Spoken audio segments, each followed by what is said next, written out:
जब उसका भाई उसे कत्ल करने के लिए उसके हाथ और पांव बांध रहा था तो कुछ वो अपनी कमज़ोर सनत की वजह से मुज़ाहमत नहीं कर पाई थी, कुछ उसके अंदर की ममता ने उसे मुज़ाहमत नहीं करने दी थी। उसका भाई सिर्फ 6 साल का था जब उसकी माँ फौत हो गई थी। उसके भाई ने माँ कहकर उसे पुकारा था। भले वो ज़िंदगी में माँ नहीं बनी सही, लेकिन अपने छोटे से भाई को पालते पालते उसके अंदर ममता कूट कूट कर भर दी गई थी। आज उसी भाई ने कत्ल करने की खातिर अपनी बहन के हाथ और पांव बांध दिए थे।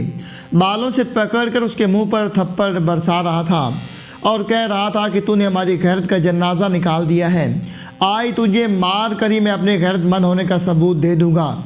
जबकि वो अपने भाई के किसी भी सवाल का जवाब देने की बजाय उसे फ़कत समझा रही थी कि भाई याद रखना, फूफो कभी माँ नहीं होती। ये कहानी है अनोशा ज़मान की, जिसका ताल्लुक़ तांदलिया वाला से था। उसके वालिद ज़ात के कसाब थे। अपनी जवानी में सऊदी अरब चले गए थे। वहाँ उन्होंने अपना ही पेशा अपनाया था और फिर जल्द ही अपने पेशे को अपना कारोबार बना लिया था। अल्लाह ताला को उनकी कोई अदा पसंद आ गई, उनका कारोबार चमक उठा। उन्होंने सऊदीया में लाखों नहीं करोड़ों रुपए कमा लिए, लेकिन तकदीर को कुछ और ही मंजूर था।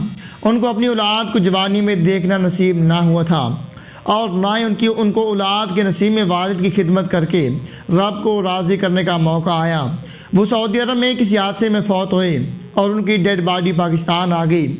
उनकी मौत से फारिग होने के बाद उनका सबसे बड़ा बेटा, जो हाल ही में 18-19 साल का हुआ था, उसने जाली साजी करके अपनी उम्र बढ़वा कर सऊदी अरब का वीज़ा हासिल कर लिया और वहाँ जाकर वालिद के कारोबार को संभाल लिया। वालिद की मौत से 1.5 माह कबल वालदा भी फौत हो चुकी थी। घर में अब मंजिला भाई, एक बहन और एक मासूम 6 साल का भाई रह गया था। गो के मंजिला भाई इतना समझदार नहीं था, मगर बहन ने माँ की मुकम्मल जगह संभाल ली थी। घर में माल दौलत की कोई कमी नहीं थी, इसलिए माली मुश्किलात का सामना बिल्कुल भी नहीं करना पड़ा था। अपने छोटे भाई की परवरिश वो एक माँ की तरह नहीं बल्कि माँ से बढ़कर कर रही थी। उसके साथ साथ घर के कामों में और बाहर लोगों के साथ ताल्लुक़ रखने में अपने मंजिले भाई की रहनुमाई भी करती रहती थी। मुख्तसर ये कि उसने अपने घर को घर की खातून नहीं, घर का मर्द बनकर संभाल लिया था। उसकी फूफू अरसा दराज से उसको कह रही थी कि घर का जेवर मेरे पास रखवा दो, कीमती चीज़ है, तुमसे नहीं संभाली जाएंगी। वो मुस्कुराकर फूफू की बात टाल देती थी और कहती कि मेरे सबसे कीमती मेरे भाई हैं और इन सब में से कीमती मेरे छोटा भाई है। अगर मैं इनको संभाल सकती हूँ तो जेवर को भी संभाल ही लूँगी। उसके दिल में कुछ अनजान सा वसवसा था। उसको लगता था कि उसकी फूफू उसका जेवर हड़प करना चाहती है, जो कि बहुत हद तक हकीकत भी था। लिहाजा उसने फूफू को जेवर नहीं दिया, जबकि सगी फूफू मौके की ताक में थी कि किसी न किस तरह वो जेवर इनसे हथियाना है, और फिर उसे वो मौका मिल ही गया। फूफू ने अपनी बेटी की शादी पर पहनाने के लिए आर्जी तौर पर जेवर मांगा। अनोशी ने इनकार किया तो फूफू ने उसके मंजिले और बड़े भाई को कहकर जेवर उनसे ले लिया। जेवर लिए फूफू को 3 साल गुजर गए। पलट कर उसने कभी जेवर वापस ना किया।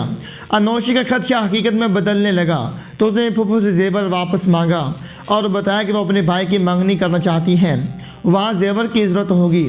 उसकी फूफू टाल मटोल से काम लेने लगी, लेकिन कभी कहती कि रिश्ता देखो, कभी कहती जेवर मैं मंगवा रही हूँ, कभी कहती जेवर फलां जगह पे पड़ा है, मैं गई नहीं। वक्त गुजरने के साथ साथ अनोशी और उसकी फूफू में तू तकरार होने लगी और बात फैलते फैलते रिश्तेदारों में फैल गई। अनोशी की फूफू को जब लगा कि बात फैल रही है और हो सकता है कि उसे जेवर देना पड़ जाए, तो उसने उल्टा अपनी भतीजी पर इल्ज़ाम लगा दिया। उसने बताया कि मैंने तो इसको जेवर काफ़ी अर्सा पहले का वापस कर दिया है, इसने यकीनन वो जेवर किसी आशिक को दे दिया होगा और अब मुझ पर बोतान बांध रही है। अब फूफू की बजाय अनोशी कटहरे में खड़ी थी और उसके भाई उसको मशकूक नज़रों से देख रहे थे। अनोशी बहुत अरसे से अपने भाई को समझाती रही और उसकी फूफू मामले को तोल देती, यहाँ तक कि आज तैश में आकर उसके भाई ने उसे कत्ल करने का मंसूबा बना लिया और फैसला कर लिया कि उसके मंजिले भाई ने उसके हाथ और पाँव बांध कर उसे कमरे में डाल दिया। उसका छोटा भाई, जिसे उसने माँ बन कर पाला था, जो अपने बचपने की हदूद क्रॉस कर चुका था, वो अपनी बहन को कत्ल करके गैरत का मुजाहरा करना चाहता था और कत्ल करने से पहले अपनी बहन को अजियत देने के लिए उसके मुंह पर थप्पड़ और जूते मार रहा था। जब वो थक गया तो बड़े भाई ने उसकी जगह संभाल ली। वो बार बार अपनी बहन से उसकी आशिक के मुतालिक पूछ रहे थे और वो बार बार यही समझाती रही कि फूफो कभी माँ नहीं होती, लेकिन वो चाहकर भी अपने भाइयों को ना समझा सके। यहाँ तक कि उसके पेट में जब खंजर का पहला वार किया गया तो उसने अपने भाइयों को ये बताया कि तुम्हारा जेवर फूफो के पास ही है। दूसरे खंजर के वार से पहले उसने भाइयों को बताया कि फ़लाँ शख्स ने तुम्हारे पैसे देने हैं, और फिर इनको सब कुछ समझाया कि क्या चीज़ घर में कहाँ पड़ी है, किसके साथ कितना लेन देन है, वो किस कापी पर लिखा है।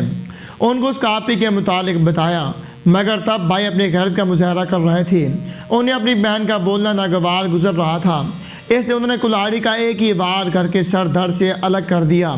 यूँ उन्होंने अपनी इस बहन को मार दिया जिसने उनकी खातिर अपना आप मार दिया था, जिसने अपने भाइयों की कामयाबी को ही अपनी कामयाबी समझ लिया था, अपने भाइयों की खुशी को अपनी खुशी समझ लिया था, और अपने भाइयों की ज़िंदगी को ही अपनी ज़िंदगी समझ लिया था। आज उन्हीं भाइयों ने उसकी ज़िंदगी का चिराग हमेशा के लिए गुल कर दिया था। भाइयों के हाथों बहन मरवा देने के बाद उनकी फूफो बहन की तरफ से मुद्दई बन गई। अनोशे के बड़े भाई को अपने साथ मिला लिया और छोटे दोनों भाइयों को जेल भिजवा दिया। आज छोटे दोनों भाइयों को अपनी गलती का एहसास हो चुका है, मगर आज उनको माफ़ी देने वाला और माफ़ करने को कोई तैयार नहीं है। शायद अगर रूहों का दुनिया में वारिद होना मुमकिन होता तो उनकी बहन की रूह आकर उनको मुआफ़ कर देती, मगर अब ऐसा नहीं हो सकता। अलबत्ता जेल में कैद अपने साथियों को वो ये बात बताते हैं कि हमारी बहन वाकई ठीक कहती थी, ये फूफो कभी माँ नहीं हो सकती। और अनोशे की इस बात से मैं भी 101% मुत्तफ़िक हूँ कि फूफो कभी माँ नहीं हो सकती। माँ का नेमोल बदल कोई भी नहीं हो सकता। असर ढलने वाली थी, वक्त शाम करीब था। चरिंद परिंद इंसान और जानवर तक मंजिलों मकानों की जानिब लौट रहे थे। ये उसका पसंदीदा वक़्त था जो वो अपनी पसंदीदा जगह अपनी वालदा की चारपाई और बिस्तर पर लेट कर गुजार रही थी। इस वक़्त के दौरान वो अमूमन अपने कारिन की जानिब से भेजे गए सवालात के जवाब दिया करती थी। पिछले 3 दिन से वो किसी कार्य को जवाब नहीं दे पा रही थी। उसके पढ़ने वाले भी परेशान थे और दुआओं में उसकी खैरियत मांग रहे थे। आज उसने सवाल का जवाब तलाश कर लिया था, बल्कि सवाल को समझ लिया था। उसकी नज़र में सवाल यह अधूरा था। कादी की जानिब से भेजा गया सवाल ये था कि एक लिखारी इतनी दिलकश तहरीर कैसे लिख लेता है कि पढ़ने वाला उसमें खो जाता है। बज़ाहिर ये सवाल एक आम सा सवाल है, मगर जिससे पूछा गया था वो कोई आम लिखारी नहीं था। उसका लिखे गए अफसाने, कहानियाँ और नावल कई ज़बानों में तराजम के बाद कई ममालिक की बड़ी बड़ी लाइब्रेरियों में अपनी वाजिया जगह बना चुके थे। उसके पढ़ने वालों को उसकी किताब, कहानी, अफसाने का हमेशा इंतज़ार रहता था। बस पहली बार इस सवाल का जवाब देती हुई वो कशमकश का शिकार हुई थी और 3 दिन तक जवाब सोचती रही थी। 3 दिन तक उसे सवाल का जवाब नहीं मिला था तो उसने कुछ लम्हों के लिए माँ के बिस्तर पर दराज होकर पुरसकून लेने की खातिर आंखें मूंद ली थीं। बैर शाम की सुर्खी छा चुकी थी। उसका पसंदीदा वक़्त गुजरने वाला था, मगर आज उसे उस वक़्त से कोई गर्ज ना थी। आंखें मूंदते उसका ज़हन माजी में चला गया था। माँ के साथ गुजारे लम्हे उसे याद आने लगे थे। माँ की बातें उसके दिमाग में गूंजने लगी थीं। अचानक उसके दिलो दिमाग में एक चमक उभरी थी। उसकी माँ के अल्फाज उसे सुनाई दिए थे। इन अल्फाज के साथ ही इस वक़्त का पूरा खाका उसके जहन में आ गया था। ये इन दिनों की बात थी जब उसके वालिद से उसकी वालदा को छोड़कर अपनी नई मोहब्बत से शादी कर रही थी। घर के माली हालात इस कदर ख़राब थे, घर का सामान बेचकर खाना खाया जा रहा था। अब घर में महज उसके बचपन के खिलौने बच गए थे जिन्हें वो बेचने नहीं देती थी। उसको लिखने का बहुत शौक़ था। वो अक्सर अपनी तारीर, अफसाने और कहानियाँ, अखबारात, रिसाइल और मुख्तलिफ ऐसे मकामात पर भेजती रहती थी जहाँ से उसे तवक्को थी कि कुछ ना कुछ मुआवजा मिल जाएगा, मगर हर बार उसे नाकामी का सामना करना पड़ता और हर बार वो नए सिरे से मेहनत करने लगती थी। उसकी माँ ने उसे समझाया था कि पता है कि एक लिखारी क्या होता है। लिखारी हसासियत और जुनूनियत का मरकब होता है और पता है बेहतरीन तहरीर कौन सी होती हैं। उसने फ़ौरन से जवाब दिया था, वो तहरीर जो लोगों के दिलों में घर कर जाए। उसकी माँ ने इनकार में सर हिलाते हुए कहा था, बेहतरीन तहरीर वो होती है जिसको पढ़ते हुए पढ़ने वाला महसूस करे। ये तहरीर लिखने वाले ने ख़ास उसके लिए लिखी है, जिसको पढ़ने वाला महसूस करे जैसे वो अपनी आप बीती पढ़ रहा है।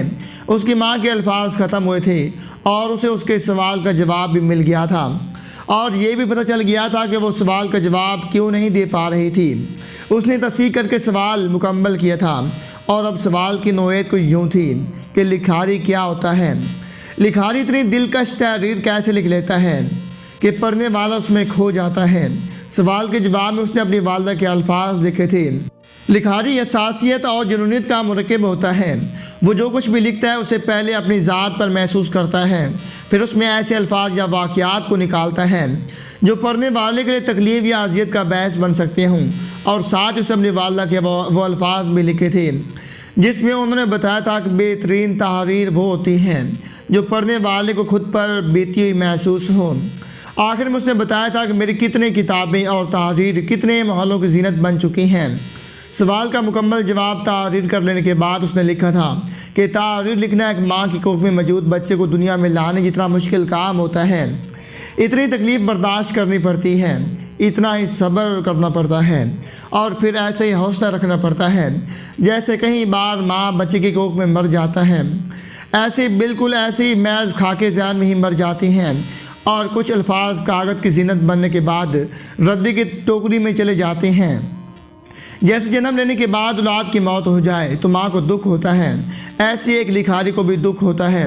और कुछ तहरीर ऐसी होती हैं जो बड़ी बड़ी किताबों, रिसालों और अखबारों की जीनत बनती हैं, मगर लोग इसमें छुपे सबक वो नहीं देखते।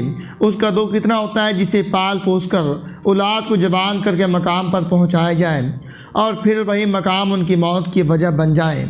वस्सलाम।